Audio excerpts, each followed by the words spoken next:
In 2013, it was estimated that over 382 million people throughout the world suffered from diabetes. So what is diabetes? Diabetes is a long-term condition that causes high blood sugar levels, which doesn't sound like the end of the world, but when not managed properly, it can easily be the end of someone's. There are two different types of diabetes. Type 1 is when the body does not produce insulin. It is the least common of the two, according to the American Diabetes Association.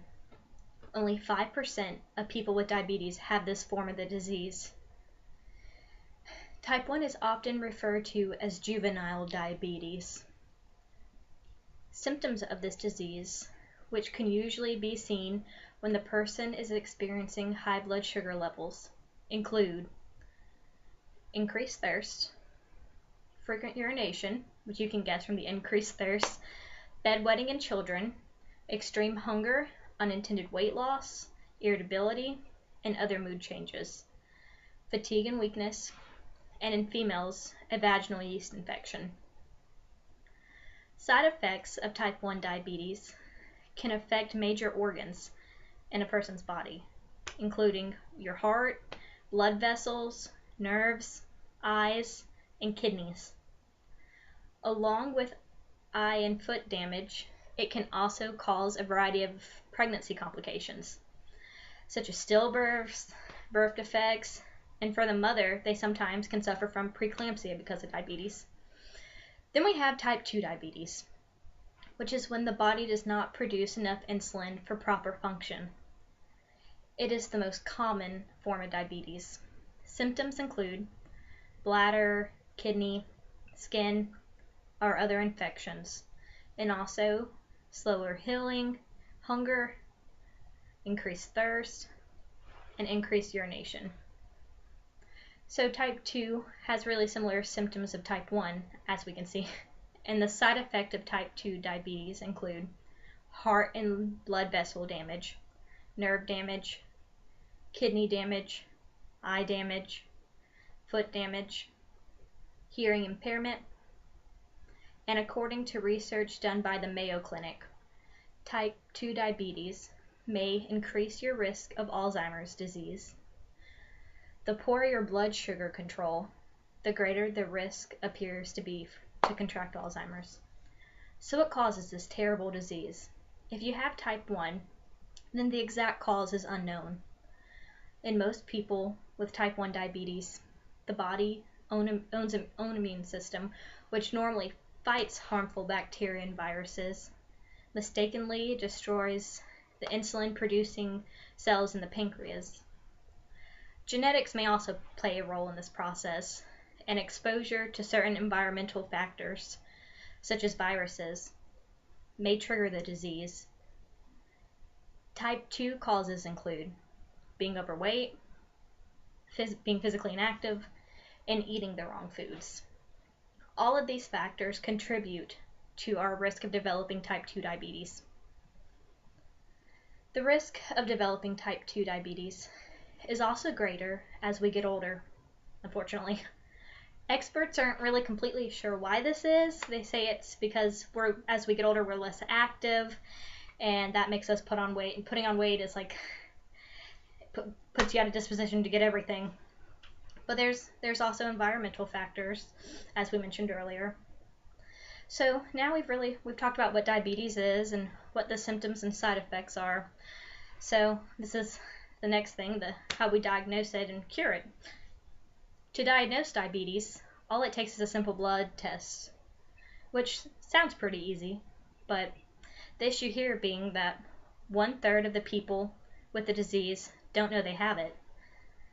But if you're one of the ones who have been able to diagnose it, and if you're a type 1, then you can follow a healthy eating regimen, do adequate exercise, and take insulin. And from all the research that I've read, you can lead a pretty normal life by doing these 3 things. If you have type 2, you need to eat healthy just like in type 1, be physically active, and test your blood glucose levels pretty often. You may also need to take oral medication and or insulin through usually pretty common needle form. Cures for type 1 and type 2 diabetes unfortunately have not yet been discovered, but progress is being made to hopefully cure type 1 diabetes in this generation, which would be awesome. As studies continue, the root cause of both forms of the disease are becoming more clearly defined. As studies continue, the root causes of both forms of the disease are becoming more clearly understood all the time. Researchers are beginning to get excited that a cure or near cure treatment could come as early as the next decade or two. A diabetes vaccination is constantly being investigated to provide a true biological cure for type 1 diabetes, which would be cool. However, people with type 2 diabetes can go into remission either through dietary and fitness measures, eating healthy, exercise, and getting back into shape, or in some more extreme cases through gastric bypass surgery, which would be my last resort, personally. However, this isn't the case for all type 2 diabetes patients and needs further research before clear conclusions can be drawn. So, not guaranteed for everyone that will work, but can't hurt. Remission may not be considered a cure, however, but it means that type 2 diabetes patients can stop taking medication. So while there's currently no cure for diabetes, at least progress is being made, and at least we now know how to manage this And to sum disease. everything up, here are some highlights from what I was discussing in my oral presentation. To maintain your diabetes and to live a healthy life, here are the 3 steps we talked about. It's exercise regularly, take your insulin, and make sure you monitor your blood sugar. And over here we talked about the symptoms of diabetes. Like when you're experiencing these, this is when you need to get tested. It's always hungry, sudden weight loss, wounds that won't heal, sexual problems, frequent urination, vaginal infections. We have blurry visions, always thirsty, and the tingling of your limbs.